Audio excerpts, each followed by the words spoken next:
ሰላም ጤና ይስጥልኝ አብሪ ሚዲያ አድማጭ ተመልካቾቻችን፣ ሰላማችሁ፣ ጤንነታችሁ፣ ደህንነታችሁ፣ አንድነታችሁ፣ ፍቅራችሁ የተትረፈረፈ ይሁንልን የሚል ምኞታችንን የምንገልጸው ከዚህ ከአብሪ ሚዲያ ስቱዲዮ ነው። ለክርስትና እምነት ተከታዮች እንኳን ለጌታችን ለመድኃኒታችን ኢየሱስ ክርስቶስ ልደት በዓል አደረሳችሁ እንላለን። ይህንኑ ምክንያት በማድረግ አባት ጋብዘናል።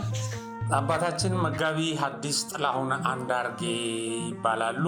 በተለያዩ ቦታዎች በእስር ቤቶች፣ በሆስፒታሎች እንዲሁም በበረሃዎች እየተዘዋወሩ መንፈሳዊ ትምህርት ሲያስተምሩ የቆዩ አሁን ሀገራችን ውስጥ ባለው የሰላም መታጣት ምክንያት ደግሞ የተለያዩ ታጣቂዎችን እያነጋገሩ ወደ ሰላም በመመለስ ረገድ ከብዙ ጓደኞቻቸው ጋር ትልቅ አስተዋጽኦ ያደረጉ እጅግ አደገኛ በሆኑ ቀጠናዎች ሁሉ እየተገኙ ትልልቅ መንፈሳዊ ግዴታቸውን የተወጡ አባት ናቸው እና በዛሬው ፕሮግራማችንም መንፈሳዊ መልእክት ከማስተላለፍ ጎን ለጎን ሀገራችን ውስጥ የተፈጠረውን የሰላም መደፍረስ፣ ለዚህ የሰላም መደፍረስ ምክንያት የሆኑ የተለያዩ የህብረተሰብ ክፍሎችን የሃይማኖት አባቶችን ጭምር አንዳንድ የሃይማኖት አባቶችን ጭምር መጽሐፍ ቅዱስ ከሚያዘው ጌታችን መድኃኒታችን ኢየሱስ ክርስቶስ ወደዚህ ዓለም ከመጣበት ፍቅርን የማስተማር እና ለሰው ልጅ ኃጢአት መስዋዕትነት ለመክፈል ካደረገው ሃይማኖታዊ አስተምህሮትና ምሳሌነት በተቃራኒው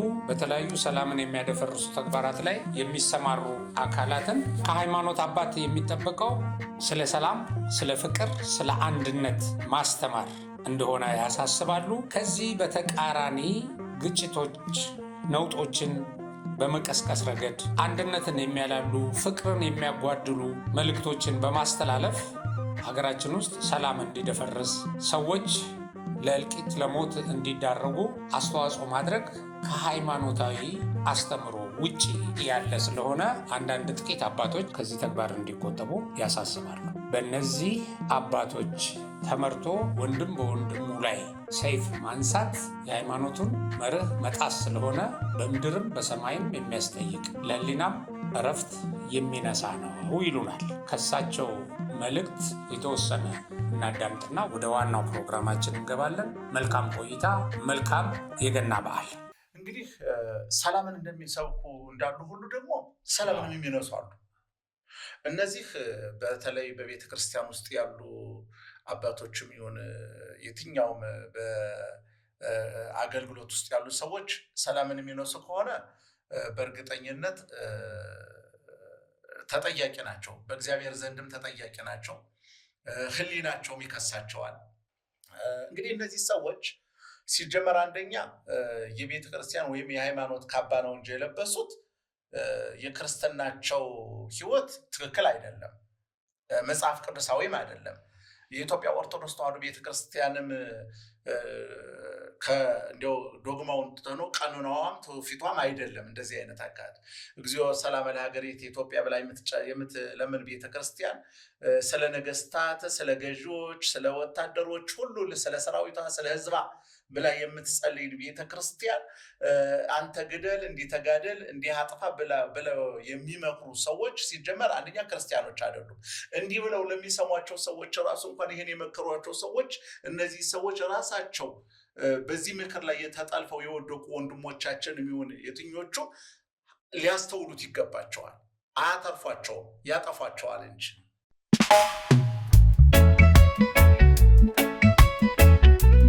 ይህ አብሪ ሚዲያ ነው። አብሪ ሚዲያ አንድነትና ፍቅርን በማጎልበት ሰላምና እድገትን በማስፈን ረገድ የበኩሉን አስተዋጽኦ ለማበርከት የሚሰራ ሚዲያ ነው። አብሪ ብሩህ ዘመንን አብሳሪ። አብሪ ሚዲያን ሰብስክራይብ፣ ሼር ያድርጉ።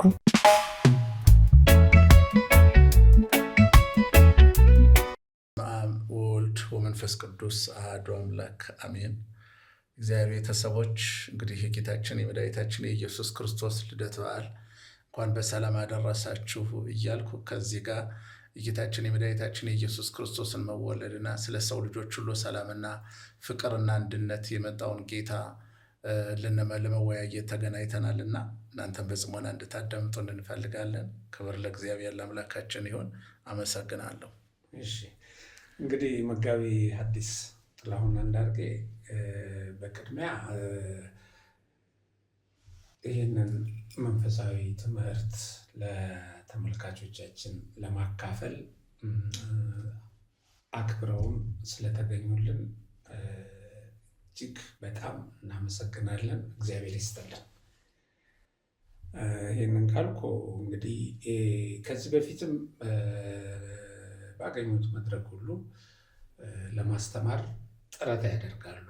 እጅግ በአስቸጋሪ ቦታዎች እየተንቀሳቀሱ ሲያስተምሩ እንደነበሩ አውቃለሁ።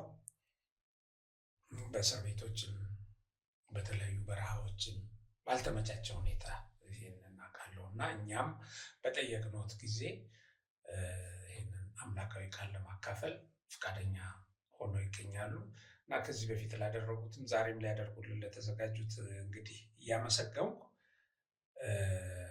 ትምህርቱ የያዙት ርዕስ የእርሶ ቢሆንም እንግዲህ ያው መነሻው የጌታችን መድኃኒታችን ኢየሱስ ክርስቶስን ልደት መሰረት አድርገን ነው እና ይሄ የኢየሱስ ክርስቶስ ልደት ምንድን ነው ትርጓሜው? አሁን ላለንበት ዓለም አሁን ላለነው ክርስትናን እንከተላለን ለምንል ሰዎች ምን ያስተምረናል? አዎ በጣም ጥሩ ነው። እንግዲህ ላለነው ሰዎች የሚያስተምረው ይሄ ልደት ማለት ያው የጌታችን መድኃኒታችን ኢየሱስ ክርስቶስን መወለድ መታሰቢያ ነውና እንግዲህ የጌታችን ኢየሱስ ክርስቶስ ልደት መወለድ ምንድን ነው ከተባለ እግዚአብሔር ሰው የሆነበት ማለት ነው። እግዚአብሔር ሰው የሆነበት ምንድን ነው ከተባለ ምድር ሰላም አጥታና በጨለማ ውስጥ ስለነበረች በዚህ ጌታችን መድኃኒታችን ኢየሱስ ክርስቶስ በመወለዱ ሰላም ይዞ መጥቶ ብርሃን አውጥቶልናል ማለት ነው። በዚህ ብርሃን የልደትን በዓል ስናከብር ጌታችን ኢየሱስ ክርስቶስ ሰማይ ዙፋኑ የሆነ ምድርም የእግሩ መረገጫ የሆነች አምላክ በኪሩቤል ላይ ተቀምጦ የሚኖር ዘላለማዊ የሆነው አምላክ በጠባብ ደረት በአጭር ቁመት ተወስኖ ሰው የሆነበት ምክንያት ለዚች ምድር ለሰው ልጆች ሁሉ ሰላምንና ብርሃንን ለመስጠት የሰው ልጆች ያጣውን ፍቅር፣ የሰው ልጆች ያጣውን ሰላም፣ የሰው ልጆች ያጡትን ክፋት፣ በጨለማ ውስጥ የነበሩትን ብርሃን ሊያወጣ ለሰው ልጆች ሁሉ ዋጋ ሊከፍል መምጣቱን ይህን ልናስታውሰውና ደግሞ ልናከብረው የሚገባ ሁልጊዜ እንግዲህ መጽሐፍ እንደሚናገረው መዝሙር 131 ላይ ሲናገር ቁጥር 6 ላይ ናሁ ሰማይናው በኤፍራታ ወረከብነ ውስተ ኦመ ገዳም ይላልና እንግዲህ እነሆ በኤፍራታ የሰማነው በዱር ውስጥ ማገኘነው ነው የሚለው። እንግዲህ ማለት በበረት ውስጥ ነው የተወለደው ጌታችን መድኃኒታችን ኢየሱስ ክርስቶስ። በጣም የሚደንቀው ነገር የሶሎሞን ቤተ መቅደስ የተንጣለለ ያማረ አምባይቱ ጽዮን በተባለች ቦታ ላይ መወለድ ሲገባው በዛ በቤተ መንግስቱ አይደለም የተወለደው። ዓለማትን የፈጠረው ጌታ የዘመናት ባለቤት የሆነው ፍጥረታትን ሁሉ ካለመኖር ወደ መኖር ያመጣው ጌታ ዝቅ ብሎ ትህትናን አሳይቶ የሶሎሞን ቤተ መቅደስ ለዛውም የተሽቆጠቆጠው በጣም በድንቅ ሁኔታ የተሰራው ቤተ መቅደስ ወይም ደግሞ ቤተ መንግስት አይደለም የተወለደው በጣም የሚገርመው ነገር የሰው ልጆችን እንኳን የሚወለዱበት አይደለም። አንድ ምስኪን እንኳን እንደው በዛ በዱር ውስጥ ወይም በከፍቶቹ በረት ውስጥ ይወለዳል ተብሎ በማይጠበቅበት ዝቅ ብሎ ነው የሰው ልጆችን ያከበረው። ስለዚህ ይህን የሰው ልጆች ያከበረውን ጌታ እንግዲህ የዛሬ 2000 ዓመት በዛ በዱር ቦታ የተወለደውን ጌታ ነው ልናከብር ዛሬ መታሰቢያው የተገናኘ ነው ማለት ነው። ስለዚህ ይሄ ጌታ ደግሞ ዝቅ ብሎ በከፍቶች በረት ውስጥ ሲወለድ ዛሬስ እውነት የዛን 2000 ዓመት መወለድ በዛ በከፍቶች በረት ውስጥ ዋጋ በጣም በማይመቸው ቦታ የተወለደው ጌታ ሳይንቀው ያን የከፍቶች በረት ሳይንቀው ዛሬስ በእውነት ከእያንዳንዳችን ተወልዷል ወይ? ከእያንዳንዳችን ውስጥ የእሱን መወለድ በልባችን ተወልዶልናል ወይ? ከኛ ልብ ውስጥ ተወልዷል ወይ ነው ዋናው ነገር። እንግዲህ ያን የከብቶችን በረት ያልናቀ ከከብቶች በረት ያልተናነሰው ዛሬስ በእኛ በረትነት ተወልዷል ወይ ነው ዋናው ትልቁ ፖይንት እሱ ነው። ከኛ በረት ካልተወለደ ሆኖ ነው እንጂ ከኛ በረት ውስጥ ከተወለደ በእርግጠኝነት ከበረቱ የነበሩ ከፍቶች ያከበሩትን ያክል እንኳን እኛ ክብር ልንሰጥ አልቻልንም። ስለዚህ በዚህ በልባችን ውስጥ ተወልዶ ከሆነ ሁላችን ለሰላምና ሁላችን ለክብር እንደምንኖር ያንን ያሳያል ማለት ነው። እና ይህን የሰማነው ነገር በኤፍራታ አየነው፣ ሰማነው፣ ዳሰስ ነው የሚለውን ነገር እውነት ዳሰነዋል ወይ? እውነት በእኛ በረትነት ተወልዷል ወይ? አሁን ይሄ ነው ዋናው ፖይንቱ የሚያስፈልገን። በእኛ በረት ተወልዷል ወይ? ከኔ ጋር ተወልዷል። የዛሬ 2000 ዓመት እንደተወለደው በከፍቶች በረት እያሰብነው ከሆነ ተሳስተናል። እንደሱ ካሰብነው ህይወት የለንም። እንደሱ ካሰብነው አሁንም ቢሆን ምንም አይነት የርኅራኄ ልብ ሊኖረን አይችልም። ነገር ግን የዛሬ 2000 ዓመት በዛ በረት የተወለደው ዛሬም በእኔ በረትነት ወይም በእኔ መቅደስ እየኖረ ነው ያለው፣ በሱ ህንፃነት እየተጠቀምን ነው ያለ ነው ብለን ማሰብና ለሰው ልጆች ሁሉ ሰላምና ለምድር ሰላም፣ ሰዎችን መከባበር ማየት፣ ሰውን ያክል የወደቀውን ያክል ባሪያውና በምሳሌው የተፈጠረውን ያክል ይህን ያክል ዝቅ ብሎ ይህን ያክል የውርደትን ጥግ ብሎ ከመጣና ከተወለደ እኛስ ምንድን ነው መልሳችን? እውነት እያከበርነው ነው ወይ? በእውነት ተወልዷል ወይ? ወይስ ትክክለኛ ክርስቲያኖች ነው ወይ የሚለውን ነው ለመናገር የምፈልገው። አሁን እናንተ እርስዎ እና የተወሰናቸው የሃይማኖት አባቶች ሀገራችን ውስጥ የተፈጠረውን ችግር ለመፍታት ሰላም እንዲመጣ ለማድረግ ከመጀመሪያው ጀምሮ ጥረት ታደርጋላችሁ። በአንጻሩም እዚሁ አማኞች ዘንድ የሃይማኖት አባቶች ዘንድ ደግሞ ችግር የተፈጠረበት በስተት የሚሆን ሆን ተብሎ የተፈጠሩ ችግሮች አሉ። አሁን እነዚህ ጥሩ መልክ እየያዙ ነው። ብዙዎች እንደናንተ አይነት ሰዎች በረሃ ለበረሃም እየሄዳችሁ ብዙ ውጤት አምጥታችኋል እና አሁንም ሌሎችም ይሄን እንዲያደርጉ እንደው ጠንከር ያለ ማሳሰቢያ ማለት እናንተ ባደረጋችሁ ጥረት ስኬታማ ያደረጋችሁት እንትን አለ ሁኔታ ከዚህ በፊትም ከዚህ ከቃለ መጠይቁ በፊትም ስለተናገረ፣ ስለዚህ ተሳስቶ የሄደውን መመለስ ተሳስቶ ከወንድሙ ጋር የሚዋጋውን የመመለስ ስራ እውነተኛ የሃይማኖት አባቶች ካሉ ውጤት ሊያመጣ እንደሚችል ታይቷል። በእናንተ አይታችኋል። ስለዚህ አሁን ሌላው ከማቃቃር ይልቅ ማቀራረብ፣ ወደ ግጭት፣ ወደ ቂም፣ ወደ በቀል ከመምራት ይልቅ ወደ ፍቅር፣ ወደ ይቅርታ እንደው እንዲያደርግ እሱ ላይ እንደው መልእክት ቢያስተላልፉ በጣም ቆንጆ ነው። እንግዲህ ሰላምን እንደሚሰብኩ እንዳሉ ሁሉ ደግሞ ሰላምን የሚነሱ አሉ። እነዚህ በተለይ በቤተ ክርስቲያን ውስጥ ያሉ አባቶችም ይሁን የትኛውም በአገልግሎት ውስጥ ያሉ ሰዎች ሰላምን የሚነሱ ከሆነ በእርግጠኝነት ተጠያቂ ናቸው። በእግዚአብሔር ዘንድም ተጠያቂ ናቸው። ሕሊናቸውም ይከሳቸዋል። በሕሊናቸው ነፃ አይሆኑ። ምክንያቱም የሰው ልጆችን ወደ ጦርነት ውስጥ መገፋፋት ማለት ቀላል አይደለም።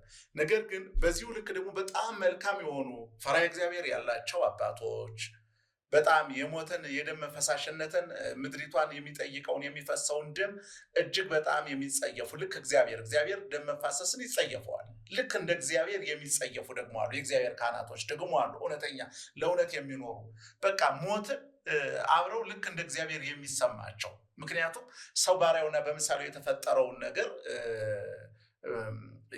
የሚመክሩ አሉ። ነገር ግን በዚሁ ልክ ደግሞ አጥፊዎች አሉ ወይ? አዎ አሉ፣ ይኖራሉ። እየሰማንም ነው። እንግዲህ እነዚህ ሰዎች ሲጀመር አንደኛ የቤተ ክርስቲያን ወይም የሃይማኖት ካባ ነው እንጂ የለበሱት የክርስትናቸው ሕይወት ትክክል አይደለም፣ መጽሐፍ ቅዱሳዊም አይደለም። የኢትዮጵያ ኦርቶዶክስ ተዋሕዶ ቤተክርስቲያንም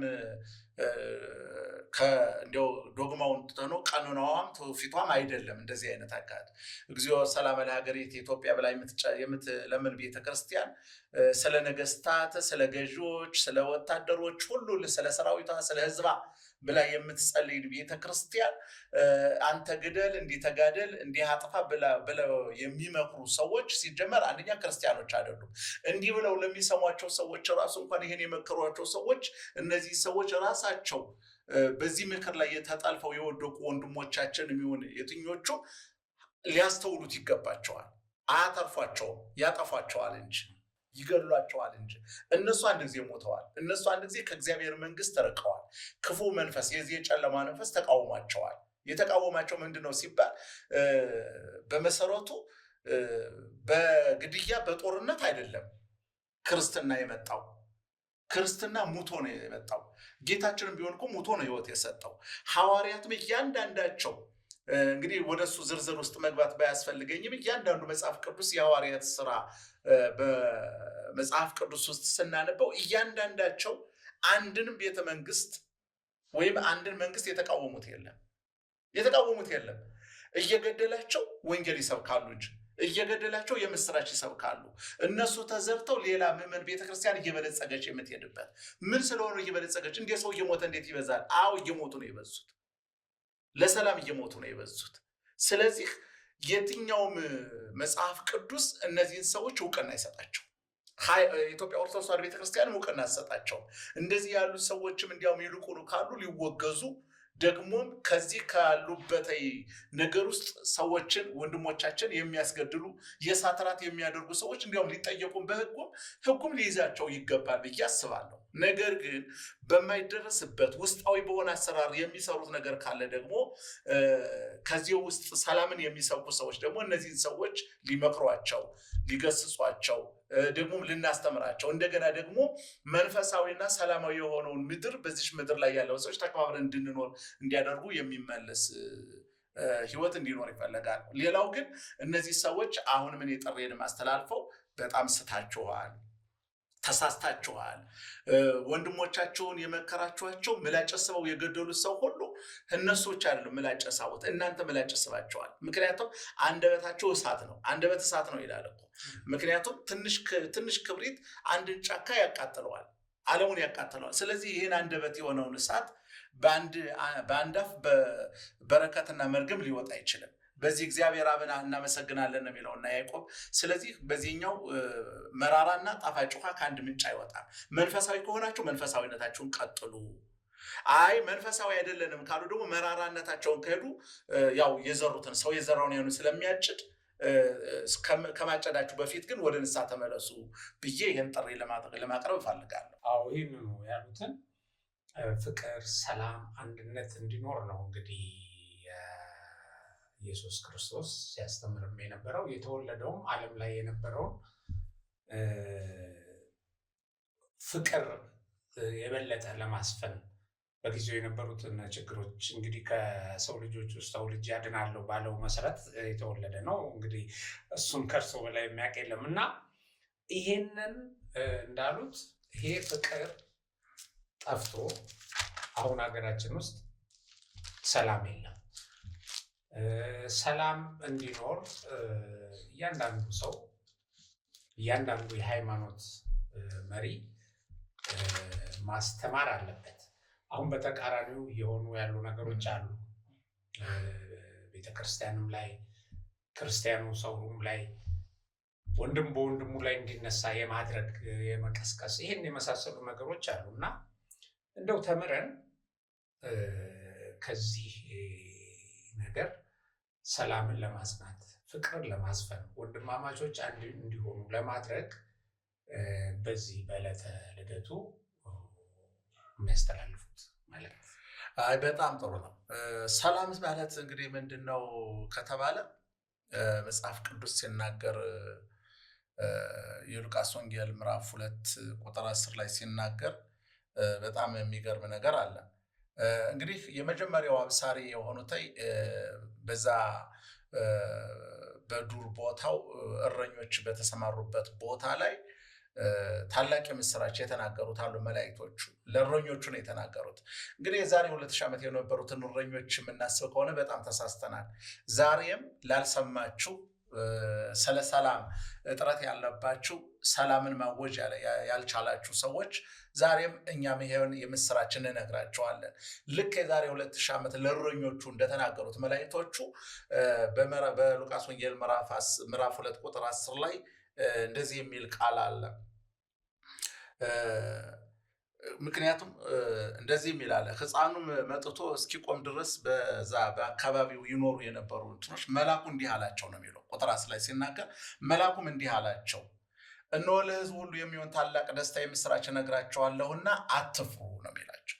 ምክንያቱም ታላቅ የምስራች ነው። ኢየሱስ ክርስቶስ የምስራቻችን ነው። መወለዱ የምስራች ነው። ለምድር ሁሉ የሰላም መስራች ነው እና በትንቢተ ኢሳይያስ ምዕራፍ 9 ላይ እዚሁ ላይ አብረው የተያያዘ ስለሆነ ስለ ሰላም ስለምናወራ እንግዲህ መልአኩ እንዲህ ብሎ ሲናገር በነቢዩ በኢሳይያስ ደግሞ ከ700 ዓመት በፊት በኢሳይያስ 9 ቁጥር 6 ላይ ሲናገር ሕፃን ተወልዶልናልና ወንድ ልጅም ተሰጥቶናልና አለቅነትና ስልጣን በጫንቃው ላይ ነው፣ ስሙም ድንቅ መካር፣ ኃያል አምላክ፣ የዘላለም አባት፣ የሰላም አለቃ ነው ይላል። ለሰላሙ ደግሞ ፍጻሜ የለውም ነው የሚለው። የእግዚአብሔር ድንቅ ስራው የሚያስገርመው ምንድን ነው ቢባል ይሄ የተወለደው ሕፃን ንጉሥ ነው፣ ደግሞ የሰላም አለቃ ነው። ደግሞ ለምድሪቱ ደግሞ ሰላምን ብቻ ማምጣት ሳይሆን የሰላሙም ጌታ ነው። ስለዚህ ይህ ሕፃን የተወለደው ጌታ የዛሬ 2000 ዓመት የተወለደው ጌታ ምንድን ነው ይዞት የመጣ ሲባል አለቅነትም የእርሱ ነው፣ ስልጣን የእርሱ ነው፣ የሰላም አለቃ ነው።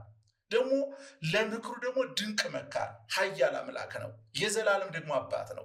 ከዚህ አባት ጋር የዚህ የተወለደው ሕፃን ሰላም ሞቶ ሕይወትን የሰጠንን ጌታ እንግዲህ ልደቱን ስናስብ መወለዱን ብቻ እናስብ፣ ጥምቀቱን እናስባለን። ሞቱን መከራውን የተቀበለን ለሰው ልጆች ሁሉ የከፈለውን ዋጋ ኢየሱስ ክርስቶስን እያሰብን ነው እንጂ መወለዱን ብቻ አስበን የምንሄድ አይደለም። መወለድ ካለ መሞት ስላለ ማለት ነው። ሞቱ ሕይወትን የሰጠ ኢየሱስ ክርስቶስ ብቻ ነው። ነገር ኢየሱስ ክርስቶስ ወደዚህ ምድር ይዞት የመጣ ምንድን ነው ከተባለ ሰላም፣ ፍቅር፣ አንድነት፣ የሰላሙ ጌታ እኔ ያለኋችሁ የሚል በዚህ ሰላም ኑሩ የሚል። የማን ሰላም ሲባል የራሱ የእግዚአብሔር ሰላም፣ የእግዚአብሔር ሰላም ይዞልን ነው የመጣው። ስለዚህ በዚህ በሉቃስ ወንጌል ምዕራፍ 10 ላይ እንደተነጋገር ነው የምስራች ታላቅ የምስራች እነግራችኋለሁና አትፍሩ። ምን ዛሬ በዳዊት ከተማ እርሱ ምን ክርስቶስ ጌታ የሆነ ተወልዶላችኋልና ነው የሚለው። እንግዲህ ለመላእክቶች ዓለም የተወለደው እውነት ለማውራት ከሆነ አሁን መላእክቶቹ የተናገሩት ምንድን ነው ሲባል ይሄ የሰላም አለቃ፣ ይሄ የሰላም ንጉሥ፣ ይሄ ሕይወትና ሰላምን የሚሰጥ ከሰዎች ልጆች ጋር በፍቅርና በአንድነት የሚያኖር የትኛውንም እንድንጠላ የሚያደርግ ፍጥረቶችን ሁሉ እንድንወድ የሚያደርግ እሱ የሰላም አለቃ ተወልዶላችኋል፣ ደስ ይበላችሁ። ምንድን ነው ሲባል ክርስቶስ ምን ኢየሱስ ክርስቶስ ተወልዶላቸዋል። ምንድነው? አዳኝ አማኑኤል ተወልዶላቸዋል። አሁን እግዚአብሔር ከኛ ጋር ሆኗል የሚል ነው የሚናገረን ያለው ማለት ነው። ስለዚህ ጌታችን መድኃኒታችን ኢየሱስ ክርስቶስ ቅድም እንደተናገርኩት በከብቶች በረት ውስጥ ነው የተወለደው። በከብቶች በረት ውስጥ ተወልዶ ግን ማንነታችንን እንድናይበት፣ ዝቅ ብለን የምንከብርበት፣ ተዋርደን የምንከብርበት፣ ደግሞ በጭንቀታችን ሰላምን የሚሰጥ ንጉሥ እንደመጣ መጠን ወይም ደግሞ በራሳችን ሐሳብና ወይም በራሳችን አእምሮ ተገፋፍተን አንድን ኃይልና ወይም ደግሞ የሆነ ነገር እናገኛለን ማለት ሞኝነት ነው። ኢየሱስ ክርስቶስ በተወለደበት ሰዓት የሄሮድስ ቤተ መንግስት ነው የተናጋው። ነገር ግን ኢየሱስ ክርስቶስ የተወለደው በከብቶች በረት ነው። ስለዚህ የሄሮድስን ቤተ መንግስት ያናጋው የሰላም ንጉሥ እንጂ ወይም ሰዎችን ለመግደል አይደለም። ነገር ግን ሄሮድስ በተሳሳተ መንገድ በሚሄዱ በቤተልሔም ያሉ ሕፃናቶችን ፈጀ ይላል አይደለም። ምክንያቱ የፈጃቸው ምንድን ነው ሲባል ሰላም ስላልነበረው ነው። ኢየሱስ ክርስቶስ የመጣበትን ዓላማ ስላላወቀ ነው፣ ስላልተረዳ ነው። እንግዲህ ሲወለድ ጀምሮ ሕፃኑ ነው የተወለደው ጌታችን መድኃኒታችን ኢየሱስ ክርስቶስ ንጉሥ ተወልዶላቸዋል የተባለው ጌታ እንኳን ቤተ መንግስትን ያናጋው በምንድን ነው ሲባል ንግስናውን የሚወስድበት ስለመሰለው ነው። ስለዚህ ይህ ሰላም በምንድን ነው የተባለው ነገር ኢየሱስ ክርስቶስ የሄሮድስን ቤተ መንግስት ሕፃኑን እናቱን ለዮሴፍ በሕልም ተናግሮ ወደ ግብፅ ሸሽ ነው የተባለው። ወደ ግብፅ በሸሸ ጊዜ እንግዲህ ሄሮድስ ሞቷል። ኢየሱስ ክርስቶስ ዓለም የተዋጋው ሄሮድስ በአንድም በሌላም በምንም ይሁን በድንጋጤም ይሁን ሞቷል። ሲሞት ደግሞ የእግዚአብሔር መልአክ ተነስቶ በል ሕፃኑን የሚፈልገው ሞቷልና ነው የተባለው። ሞቷልና ሕፃኑን እናቱን ይዘህ ወደ ኢየሩሳሌም ሂድ ነው የተባለው። በጣም የሚገርመው ነገር በኃይልና በብርታት የሚሆን አይደለም፣ በእግዚአብሔር እና በእግዚአብሔር ብቻ የሚሆን ነው። ስልጣን ከእግዚአብሔር ሲገኝ ብቻ እንጂ ስልጣን በሆነ ኃይል ወይም በሆነ ነገር የሚመጣ አይደለም። ለዚህ ነው የእግዚአብሔር ጥሪና የእግዚአብሔር መልካምነት ሲመጣ ማንም አያስገድደው። እንዲያውም በቅዱስ ያሬድ ላይ ሲናገር ናዝሬትም ገሊላ ተነሳጸደ ይላል እና ወበጸጋ ተስሪ ያልፈድፋደ ይላል። ናዝሬት በጣም ከገሊላ በጣም ታንሳለች እና በጣም ይችን ተብላ የምትጠበቅ አይደለችም። ናዝሬት በጣም ጠባብ ከተማ ናት። በጣም የምትጠበቅ ከተማ አይደለችም። ነገር ግን በስፋትም በኑሮም በአካባቢው ኤንቫይሮንመንትም ማን ትበልጣለች? ገሊላ ትበልጣለች። አሁን ግን ጌታችን መድኃኒታችን ኢየሱስ ክርስቶስ የናዝሬት ተወልዶ እንደማደጉ መጠን በጸጋ በስጦታ በሰላም በፍቅር ግን ናዝሬት በልጣለች። ናዝሬት አምሮባታል። ናዝሬት ተውባለች። ለምን ሲባል የሰላም አለቃዋ የሰላም ንጉሥ መጥቶላታል ማለት ነው። ስለዚህ አሁን የምንጣላበት የምንፋጅበት የምንቆራረስበት የሰላሙ አለቃ ጌታችን መድኃኒታችን ኢየሱስ ክርስቶስ በዱር የተወለደው ጌታ ከኛ ጋር ልብ ስላልተወለደ ነው ብዬ ነው ማስበው። እኔ ከኛ ጋር መወለዱን ብናስብ ኑሮ ልክ ናዝሬት የተናቀችው ቦታ ትንሽዬ ከተማ የተባለችው ቦታ የምትበልጠው ገሊላ እያለች ናዝሬት በዚህ በጸጋ በስጦታዋ ናዝሬት ትበልጣለች። ናዝሬት ከፍ ብላለች። ትንሹ ነገር የሚበልጠው በእግዚአብሔር ጸጋ ስንራመድ በእግዚአብሔር ምሪት ስንፈልግ ነው። እንኳን በዚህ ዘመን ቴክኖሎጂ በሰለጠነበት ዘመን በረቀቀበት አስተዋይነት በሞላበት የተማረ በበዛበት ምድር ላይ እንዳለማወቅ ሆኖ ወይም እንዳለመረዳት ሆኖ ባልሆነ ነገር ውስጥ ገብተን ከምንዋዥቅ መጀመሪያ ደረጃ ይሄ የሰላም ንጉሥ አለን ወይ የሰላም አለቃ አለን ወይ ብለን ልናስብና ልንጠነቀቅ ያስፈልጋል ማለት ነው። ይሄ ነው ዋናው ትልቁ ፖይንት። እንግዲህ ይሄን ጠቅለል አድርገው የተፈጠሩት ችግሮች ብዙ ሰው እየሞተ ያለበት ብዙ ሰው እየተሰደደ ያለበት እርስዎ እንግዲህ እስከ ጦር ሜዳም ድረስ ስለሄዱ አይተውታል ያለውን ነገር እና ስለ ይቅር ባይነት እንግዲህ የተፈጠሩ ነገሮች ተፈጥረዋል። እንደው አሁን ለወደፊቱ ይቅር ስለምንባባል ክርስትና ይሄን ነው አይደለም የሚያስተምረን። ስለ እርቅ፣ ስለ ሰላም፣ ስለ ፍቅር እንደው መልእክት ቢያስተላልፉ እንደው ጠቅለል አድርገው። አዎ ምንድነው በጣም ይሄን ነገር መናገሩ በጣም ደስ የሚል ነገር ነው። ሰላም የሚለው ነገር ሰላም ዝም ብሎ አይመጣም። ሰላም ከራስ ነው የሚጀምረው፣ ከኔ ነው የሚጀምረው። እኔ ራሴ ከራሴ ጋር ከተጣለው ማንም ሊያስታርቀኝ አይችልም። ሰው መጀመሪያ እርቅ የሚጀምረው ከራሱ ጋር ነው። ከራሱ ጋር መታረቅ አለበት። መጀመሪያ ቆም ብሎ ክርስቲያን የሆነ ሁሉ የትኛውም እንደ መጽሐፍ ቅዱስ የትኛውም ሃይማኖት ቢሆን በእያንዳንዱ ሃይማኖት መቼም ይሄን ያክል የከፋ ነገር ይኖራል ብዬ አላስብም። ነገር ግን እንደ ኢትዮጵያ ኦርቶዶክስ ተዋሕዶ ቤተክርስቲያን እምነትና አስተምሮ ግን መጀመሪያ ራስን መግዛት ያስፈልጋል። መጽሐፍም ሲናገር እግዚአብሔር የኃይልና የፍቅር ራስን የመግዛት እንጂ የፍርሃት መንፈስ አልሰጠንም ይላል። ራስን መግዛት ማለት ምን ማለት ነው ሲባል ከራስ ጋር መታረቅ ነው። ከራስ ጋር ሰው ካልታረቀ ከማንም ጋር ሊታረቅ አይችልም። በመጀመሪያ ደረጃ አንዳንድ ጊዜ በጣም ሰዎች እየበዙና እየበረቱ የሚሄዱት ምንድነው ሲባል ከራስ ጋር እርቅ ስለሌለ ነው። ከራስ ጋር እርቅ ካለ ግን ሌላ ሰው ያስታርቃል። በነገራችን ላይ ከሰው ጋር ሰውን ያስታርቀው ይችላል። ከራሱ ጋር የተጣላ ግን ማንም አያስታርቀው። ስለዚህ እኔ የሚመስለኝ ከራሳችን ጋር የተጣላን ሰዎች ራሳችን አስተውለን ከራሳችን ጋር መጀመሪያ እንታረቅ። ለዚህ ሰላም ደግሞ ሁላችን ከራሳችን ጋር ስንታረቅ ሌላውን ሁሉ የመምከር የመኖር ክርስትና ማለት መኖር ነው። ክርስትና ማለት ሰላም ነው። ክርስትና ማለት ፍቅር ነው። ፍቅር ነው የተወለደው። ይህን ፍቅር የተወለደውን ጌታ ደግሞ ማመስገንና መታረቅ የምንችለው ሁላችን የድርሻችን ልንወጣ ይገባል። በተለይ የሃይማኖት አባቶች፣ ቀሳውስት፣ አባቶች፣ ጳጳሳት በየትኛው በኦርቶዶክስ አስተምሮ ወንጌልን የምስራች ብሎ የሚሰብኩ ሁሉ የሚሰማው ምዕመን ሁሉ ለዚህ ሰላም አንድነት ሊኖረን ይገባል። በአንድነት ካለ ሁሉ ከእግዚአብሔር ዘንድ አለ። አንዳንድ ጊዜ በጣም ብዙ ጊዜ የምናስበው በቃ የጌታችን የመድኃኒታችን የኢየሱስ ክርስቶስን ልደት በዓልና የሆነ ነገር አስበን መሆን የለበትም። ስንኖር በዓሉን ስናከብር ድሆችን መረዳዳት መጀመሪያ ከዚህ ይጀምር። መጀመሪያ ድሆችን መርዳት፣ ከዛ የተጣለውን ማስታረቅ ነው ትልቁ በዓል። አሁን ጌታችን መድኃኒታችን ኢየሱስ ክርስቶስ በደንብ ልደቱን አክብረናል ብለን ካልን የተጣለውን ማስታረቅ፣ ቅር ያለውን ማድረግ፣ የበደለውን መካስ፣ የተበደለው ደግሞ መካስ አለበት። ያ የተበደለውና ያለውን ማገናኘት በምንድን ነው የምንችለው ከተባለ የመጀመሪያው ስለ ሰላም የሚኖር ሰው ማረሚያ ቤቶችን እንድንጠይቅ ያስፈልጋል። ሆስፒታሎችን እንድንጠይቅ ያስፈልጋል።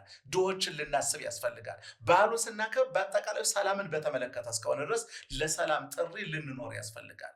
ሌላው ምንድነው መልእክቴን የመጨረሻው ልጨርሰው የምፈልገው በማረሚያ ቤት ያላችሁ እንዲሁም ደግሞ በሆስፒታል የታመማችሁ በተለይ ታራሚዎች ወይም እስረኞችን እንደታሰራችሁ ሆናችሁ ጠይቁ ስለሚል ህመምተኞችን ደግሞ እንደ በሽተኛ ሆናችሁ አብራችሁ ከጎናችሁ ሆኑ ስለሚል ሰላም ላጡት ደግሞ እናንተ ራሳችሁ ሰላም ሆናችሁ ሰላም ላጣው ሰላም እንድትሆኑ ምክንያቱም መጽሐፍ ሲናገር ማቴዎስ ወንጌል ምዕራፍ 5 ላይ ሲናገር የሰማይ አባታችሁን እንዲያከብሩ ብርሃናችሁ በሰው ሁሉ ፊት ይብራ ይላል።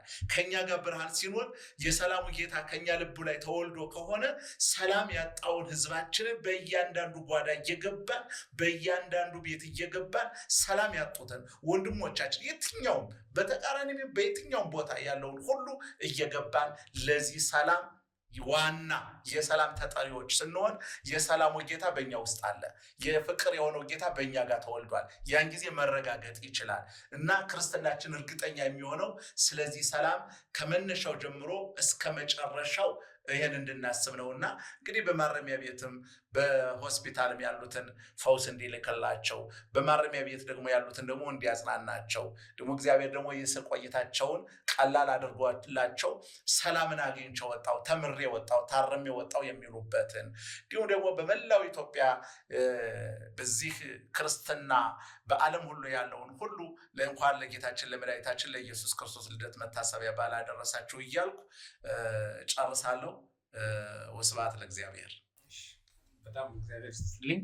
በጣም አመሰግናለሁ። ቃሎት ያሰማል።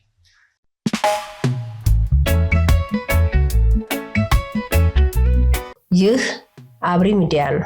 አብሪ ሚዲያ አንድነትና ፍቅርን በማጎልበት ሰላምና እድገትን በማስፈን ረገድ የበኩሉን አስተዋጽኦ ለማበርከት የሚሰራ ሚዲያ ነው።